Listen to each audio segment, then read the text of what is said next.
안녕하십니까. 어음수표법, 이제, 권리를 행사하고 나서, 어음금이 지급되지 않았을 경우에, 어음 소지인이, 지급인으로부터 지급받지 못했을 경우에, 어떻게 자기의 그 권리를 찾을 수 있는가, 그거에 대해서 살펴보는 이 소구에 대해서 공부하도록 하겠습니다. 그래서, 이제 소구부터 보겠는데요. 이 소구라고 하는 것은, 어음이 만기에 지급이 거절되거나 또는 만기 전에 인술이 거절되었을 때 또는 아직 만기가 안 되었지만 지급 가능성이 굉장히 현저하게 약하다.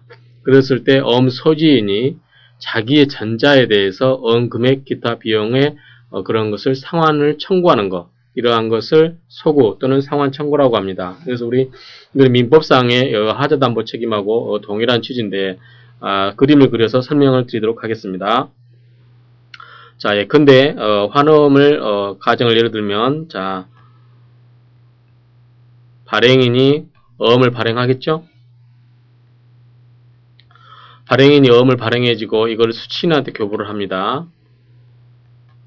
수취인한테 교부를 하면 이 수취인이 이제 A가 되고 B, 수취인은 자기의 권리를 어떻게 넘기죠? 배에서 A에서 C, 또 C는 D한테, D는 E한테, E는 F한테 이런 식으로 계속해서 자기의 권리를 넘기게 됩니다. 그래서 보통 이 환음 같은 경우는 이제 어음 같은 경우 주로 신용직고이다 보니까 만기가 있겠죠. 그래서 만기까지 이제 있는데 이때 환음이라고 예를 들면 발행인 있고 수취인 있고 누가 있어야 되죠? 지급인이 있다고 했습니다. 그래서 지급인이 있는데 지급인이 이 환음을 지급하고 안 하고는 자유이다? 아니다?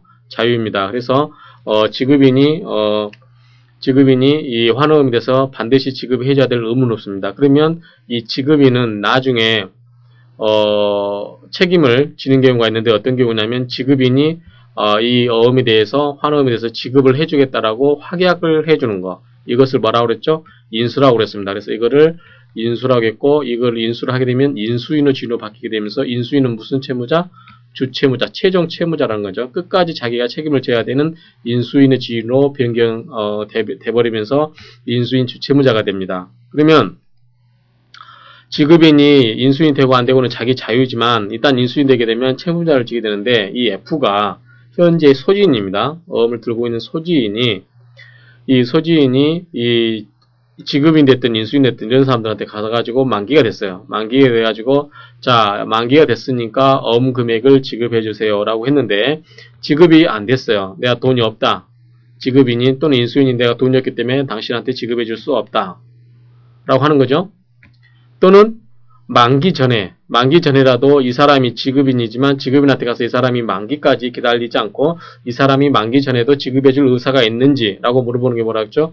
인수 제시라고 그랬습니다. 그래서 인수인으로 만들기 위한 지급인한테 지급을 이걸 인수할 거냐라고 물어보는 게 인수 제시라고 그랬습니다. 그래서 너 할 거냐 했는데 이 사람이 또 인수를 나는 인수인으로 가기를 원하지 않는다. 나는 인수인이 되고 싶지 않다. 곧 그 말은 나는 끝까지 책임을 지고 싶지 않다. 라고 하는 거죠. 그러면 만기에 인수인이라든가 지급인이 거절하는 경우뿐만 아니라 만기 전이라도 이 인수 제시를 했을 때 인수 제시를 거부하면 이 환음은 지급되지 않을 확률이 높구나. 또는 만기까지 가기 전이라도 이 지급이라든가 이 인수인이 어떻게 되냐면 갑자기 재산 상태 상황이 안 좋아져 가지고 만기에 강제 집행을 하더라도 강제 집행이 효력이 없을 것 같다. 그런 여러 가지 경우에 자력이 현재 떨어진다. 그러한 경우에 어찌됐든 어음 소진 입장에서 보면 어떤 경우가 됐든 간에 어음 금액이 지급이 거절되거나 지급 거절될 가능성이 높은 경우에 이 어음 소지인은 어떻게 해야 될까요? 자, 돈을 받아야 될 지급이나 인수인한테 돈을 받을 수가 없습니다. 그럼 어떻게 해야 될까요? F는 자기 전자 E한테 돈을 달라고 해야 됩니다. 이게 소구입니다. 상환청구라고 하는 소구인데 소구라고 하는 것은 이 거꾸로 소자입니다. 거꾸로 가서 구한다. 그런 의미죠. 그래서 다시 자기 전자에 대해서 구하고 여기에 비용이 또 들어갔죠. 소구 비용이 들어가고 E는 D한테, D는 C한테, C는 B한테, B는 A한테. 그래서 환음에 있어서 A는 무슨 의무자다? 최종 소구 의무자의 지위에 있다라고 말씀을 드렸습니다. 최종 주채무자가 아니라 최종 소구 의무자 지위에 있다라고 하는 것은 이렇게 그림에서 설명될 수 있습니다. 그래서 어찌됐든 소구라고 하는 것은 F, 즉 소지인이 만기에 지급이 거절되거나 만기 전이라 할지라도 인수 제시를 했을 때 인수가 거절될 경우에 그러한 것에 대비해서 자기 권리를 어음상의 권리를 행사하는 것, 이것이 소구다라고 하는 거죠. 자, 이거는 민법상 하자담보 책임이라는 것은 민법상에서 어떤 물건을 매매했을 때 물건에 하자가 있다. 그러면은 매도인이 매수인에 대해서 물건에 대해서 하자를 책임져 주는 거죠. 마찬가지로 이거 어음이 이렇게 전전 유통됐을 때 매도인과 비슷하게 그 책임을 지는 거죠. 지급이 안 된 것에 대한 하자. 그렇기 때문에 민법상 하자담보 책임과 동일한 취지다라고 하는 겁니다. 자, 법정 담보 책임이라는 것은 이제 어음법에 이렇게 정해져 있다는 뜻입니다. 법정 담보 책임에 기하여서 어음 소지인이 담보 책임의 이행을 청구하는 것이 소구이며 그 이행을 청구할 수 있는 어음상의 권리를 소구권 또는 상환 청구권이라 한다 하는 뜻입니다. 어음의 주채무자와 소구의무자는 어음 소진에 대해 합동 책임을 부담한다. 자, 무슨 말이냐면, 자, 어음의 주채무자, 만약에 이 지급인이 인수를 받겠으면 이 사람이 끝까지 책임을 진다고 그랬죠. 이 사람과 그 다음에 소구의무자는 상태에서는 F에 대해서는 E, D, C, B, A 다 소구의무자가 됩니다. 그래서 이런 사람들과 이 인수인 간에는 합동 책임에서 같이 어음소진에게 변제를 해줘야 된다는 뜻입니다. 그렇지만 결국은 이 소구의무라는 것은 주채무자가 가장 주된 채무자이기 때문에 주된 채무에 종속된 성질을 가지고 있다 하는 거죠.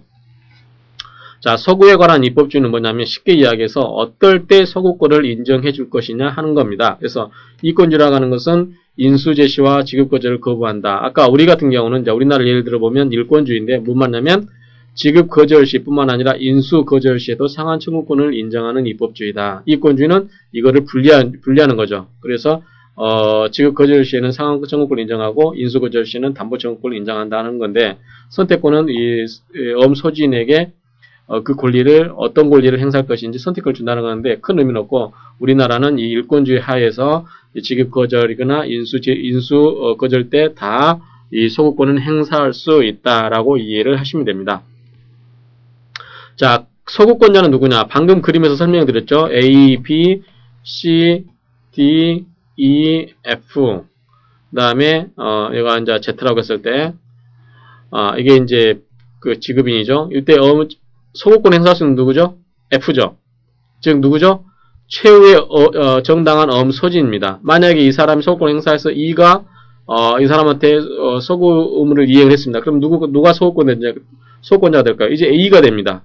E가 다시 소구권자 되고 또 E가 D한테 권리를 행사하면 다시 D가 소구음을 이행하게 되면 다시 D가 소구음자가 되는 거죠.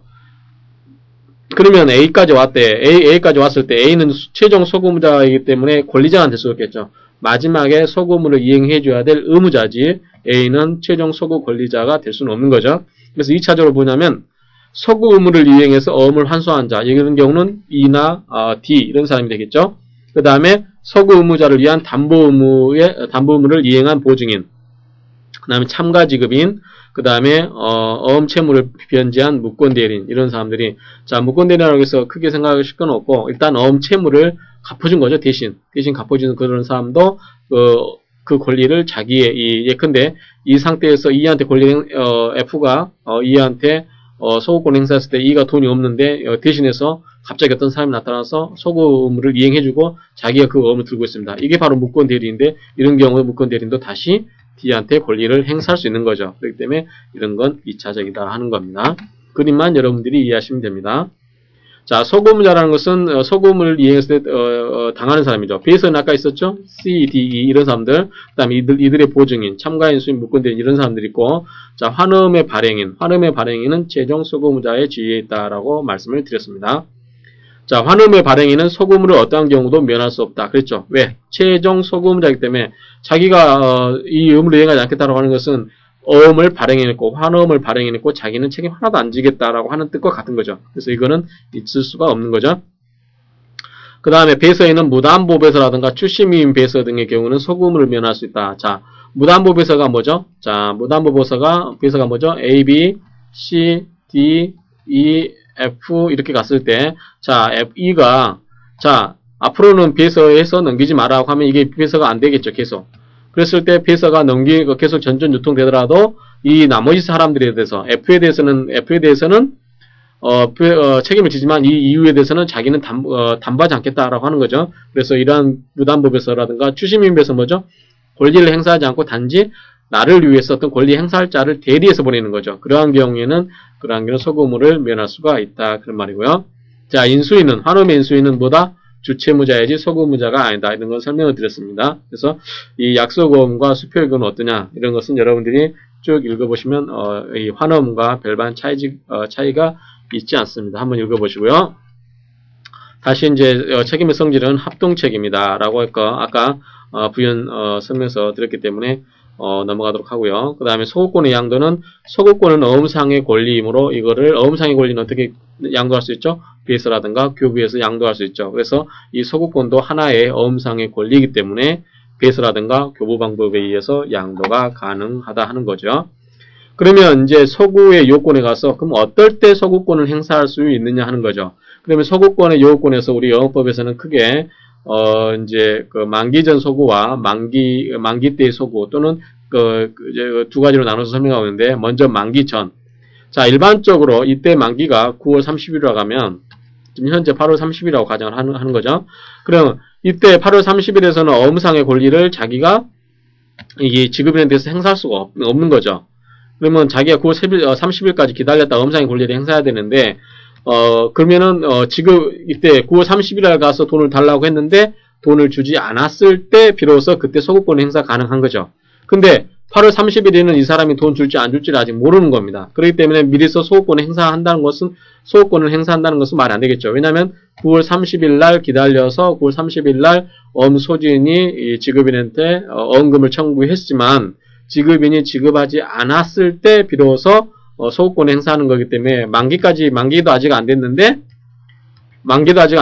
벌써 소급권을 행사할 수 있다라고 하는 것은 논리적으로 말이 안 되죠. 그렇지만 예외적으로 이 만기 전이라 할지라도 이게 9월 30일까지 기다리는 게 별 의미가 없다. 왜? 이 사람이 미리서 인수를 제시를 거절했다는 거. 예컨대 나는 지급인이 만기에 가서도 돈 지급에 대한 약속을 안 하는 거죠. 인수를 거절하는 거죠. 또는 이 사람 재산 상태가 안 좋아져가지고 곧 망하게 생겼습니다. 파산하게 생겼어요. 이런 경우에 만기 전에도 예외적으로 자기의 전자에 대해서 소구권 권리 행사하는 것을 인정해주자라고 하는 게 만기 전의 소구의 뜻이라고 이해를 하시기 바랍니다.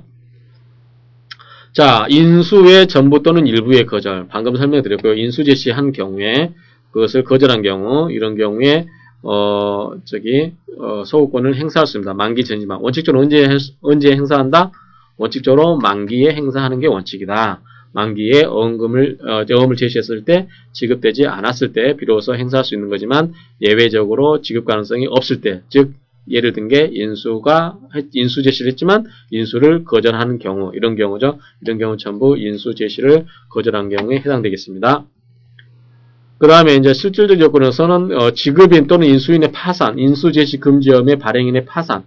자, 인수 제시 금지엄이 뭐죠? 인수 제시 금지엄은 처음부터 발행인이 자, 이 어음은 만기까지 인수 제시를 하지 말아라고 하면 수취인이 인수 제시를 할 수가 없는 겁니다.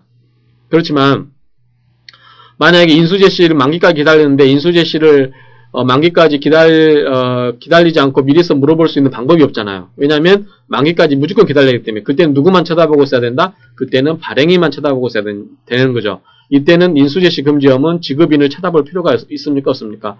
못 쳐다보는 거죠. 왜냐하면 지급인에 대해서 자, 인수제시 하려고 해도 이미 처음부터 발행할 때부터 인수제시가 금지되어 있기 때문에 그렇습니다. 그런 경우는 누구만 결국은 책임을 진다? 발행인만 책임지기 때문에 이런 경우는 발행인이 파산한 경우 또는 이제 지급이라든가 인수인이 있을 때 이런 경우 파산한 경우는 이 사람들이 지급 여력이 없는 거죠. 그래서 이런 경우에는 곧 소구권을 행사할 수 있는 거죠. 그래서 이런 경우는 하는데 만약에 이러한 사람들에게 있어서 예비 지급인이 있었다 할 때는 이런 사람 예비 지급인의 인수 거절까지 있어야만 비로소 소구 원인이 된다라고 이해하시면 되겠습니다. 그 다음에 지급인 또는 인수인의 지급 정지 또는 그 재산에 대한 강제 집행이 주요하지 아니한 경우, 주요라는 것은 효력이 없다는 거죠. 강제 집행을 했을 때 그 사람 재산에 대해서 강제 집행했을 때 그 사람에게 재산이 남아있지 않다라고 하면 넣은 금액을 지급할 수가 없는 거죠. 그렇기 때문에 만기 전이라도 이러한 사람들에게 실질적으로 재산이 없게 된 경우, 이러한 경우에는 역시 만기 전이라 할지라도 소구권을 행사할 수 있다. 다시 역으로 이야기하면 소구권은 만기에 어음금을 청구를 했을 때, 지급 거절되었을 때 자기 전자에 대해서 어음금액의 담보 이행 책임을 묻는 것이지만, 만기까지 기다리지 않더라도 뻔한 경우, 즉 인수가 제시되거나 인수 제시했지만 인수가 거절되거나 지급이 그 사람에게 있어, 지급이라든가 이런 여러 사람에게 있어서 확실하게 파산할 경우, 그래서 그 사람에게 앞으로 나머지 만기까지 기다렸다가 그 사람에게 강제 집행을 하더라도 효력이 없을 것 같은 경우에, 그러한 경우에 만기 전이라도 소구권을 행사할 수 있다라는 겁니다. 그 다음에 형식적인 요건인데, 이건 이제 이러한 실질적인 사유가 발생하게 되면 어떻게 하냐 이거죠. 이런 경우는 자, 인수의 전부 또는 일부의 지급 거절이 소구 원인 경우는 인수 거절 증서를 작성하는 거죠. 그 다음에 파산 원인 경우는 파산 결정서를 제출하고, 그 다음에 지급인 또는 인수인의 지급 정지, 강제 집행 부주요가 소구인 경우는 거절 증서 작성, 이러한 것을 형식적으로 작성해서 제출을 하는 거고요. 자, 만기 약소금은 이제 만기 지급 거절되는 소구에 관한 환어음의 규정만 있는데, 만기 후에 규정하고 있잖아. 만기의 약소금은 만기나 만기 후에만 규정하고 있는데, 만기 전 소구도 통솔과 판례는 역시 환어음에 준해서 해석을 하자라고 하는 게 통솔과 판례입니다. 그래서 방금 설명드린 것처럼 만기 전이라도 인수제시라든가, 물론 약소금에는 인수제시가 없죠. 그렇지만 집행이 부주의하거나 지급인이 파산한 경우, 그럴 염려가 있을 때, 발행인이 파산한 그런 경우는 소구권을 행사할 수 있겠죠. 그 다음에 이제 만기 후에 소구는 뭐냐면 지급 제시를 했어요. 지급 제시했는데, 자, 지급 제시 기간에 적법하게 지급 제시를 해야 되고, 안 하는 경우는 소구권을 상실합니다. 그래서 지급 제시라고 하는 것은 지급을 위한 전제 조건이죠. 지급을 위해서 지급 제시를 해야 되는데, 어음 소진이 이 지급받고 싶지 않은 거예요. 그래서 어찌됐든 지급 제시를 안 하게 되면 소구권을 상실하게 되는 겁니다. 다만 이제 지급 거절 증서 작성을 했을 때, 지급 거절 증서를 작성을 안 해도 된다라고 면제의 경우에도 지급 제시는 필요합니다. 반드시 해야 되는데, 만약에 인수 거절 증서가 작성되어 있다. 그러면 인수 거절 증서는 지급 제시보다 먼저 보통 일어나게 되죠. 그쵸? 만기 전에 너가 인수를 할 거냐 안 할 거냐고 미리서 물어보는 거기 때문에, 이러한 거절 증서, 지급 거절 증서 작성하기 전에 인수 거절 증서가 있기 때문에, 이런 경우는 인수 거절 증서가 작성되어 있는 경우는 지급 거절 증서 작성을 할 필요가 있다 없다? 없다. 왜? 지급인이 자기가 지급하지 않겠다라고 이야기를 해준 거기 때문에. 그 다음에 불가항력이 30일 이상 계속 지속된 경우, 이러한 경우는 지급 제시하지 않고서 뭐 할 수 있다? 소구권을 행사할 수 있다는 겁니다. 그래서 소구권 행사를 용이하게 해주기 위해서 그런 요건들을 규정하고 있는 거고요. 그 다음에 지급 거절은 지급인이 수인인 경우는 그 전원이 지급을 거절해야 이 소구권을 행사할 수 있는 겁니다. 그래서 지급인이 1, 2, 3, 세 사람 있으면 이 한 사람한테 해보고 지급 거절된다고 해서 바로 소구권 행사하는 게 아니고, 두 번째, 세 번째 사람 지급인에게도 구해야 되겠죠. 왜냐면 지급인한테 받는 게 가장 원칙이고, 소구권이라는 것은 지급이 거절됐을 때 자기 전자에 대해서 권리를 행사하는 거기 때문에, 지급인이 있는 경우는 지급인한테 먼저 지급을 해달라고 하는 게 맞겠죠. 그 다음에 형식적 요건은 지급거절 증서의 작성이고, 자, 작성 기간은 언제냐면 이제 어음에는 두 가지 나누는데, 일람 출급 어음의 경우는 지급 제시 기간 내에, 즉 1년 내에 그러한 지급거절 증서를 작성해야 되지만, 나머지 만기가 네 가지가 있었다고 그랬죠. 확정일, 발행일자 후, 그 다음 일람어정의 출급어음, 이런 경우는 지급할 날에 이은 이 거래일이라는 거. 그래서 지급 거절 증서 작성 기간은 일람 출급어 같은 경우는 원칙으로 제시일로부터 1년이지만 지급 제시 기간 내는 1년이지만 나머지는 이 거래일 내에 한다라고 하는 거죠. 그 다음에 지급거절 증서 작성은 필요 없는 경우는 방금 설명드렸고요. 작성이 면제되거나 인수거절 증서가 이미 작성되어 있거나 불가항력에 의해서 30일 초과해서 작성할 수 없을 경우, 그런 경우입니다.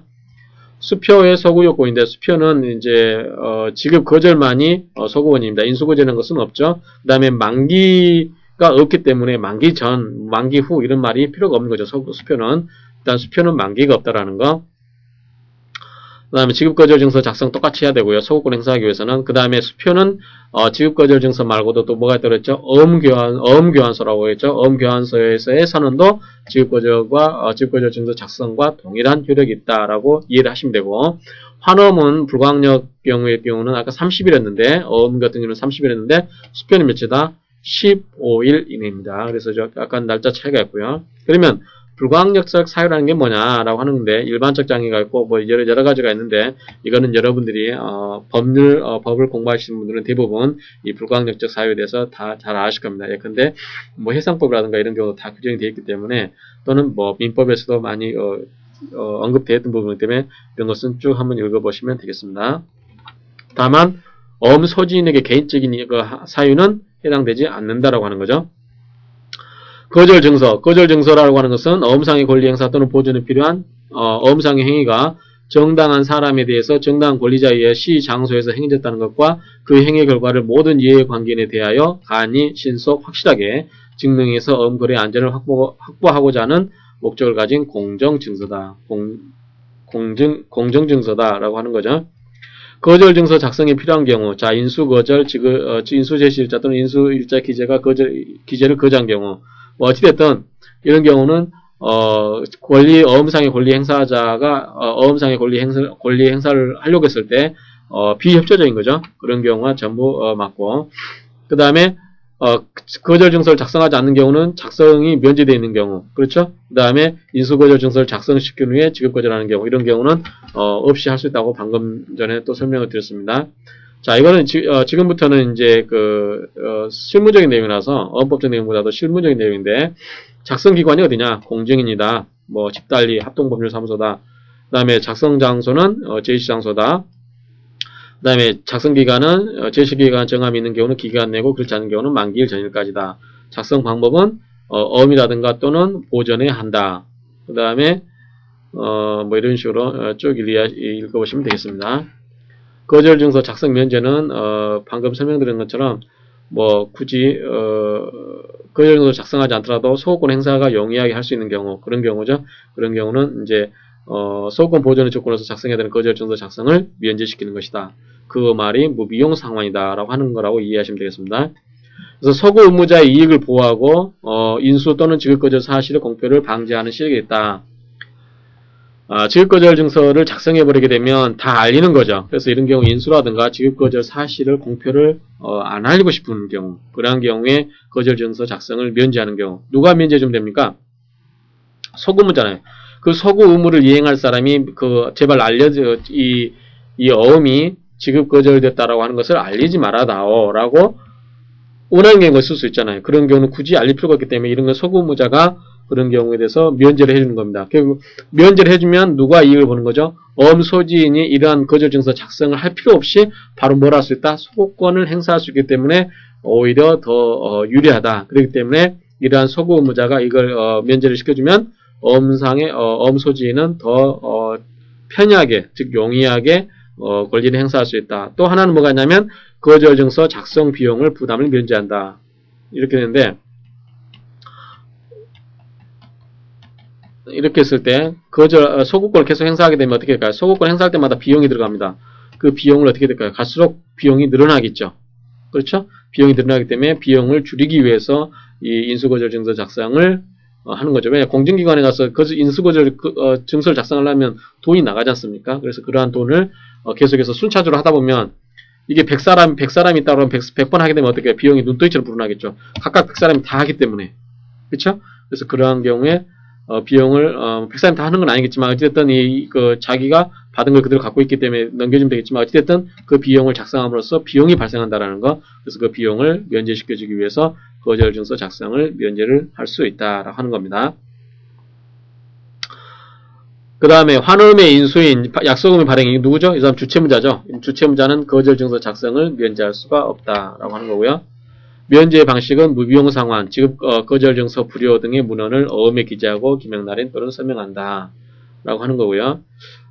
면제의 효력에 대해서는 면제한 경우 모든 소급자에 대해서 절대적 효력을 가지나 배서인, 보증인, 참가인 중에 면제한 경우는 그 자에 대해서만 거절증서 작성을 불효로 한다. 즉 발행이 나면 모든 소구문자가에 대해서 저택의 효력을 갖지만 그 각각 특별한 권리자 대세라든가 보증인 참가 인수인이 하는 경우는 그 자에 대해서만 그러한 게 효력이 있다라고 이해하시면 됩니다.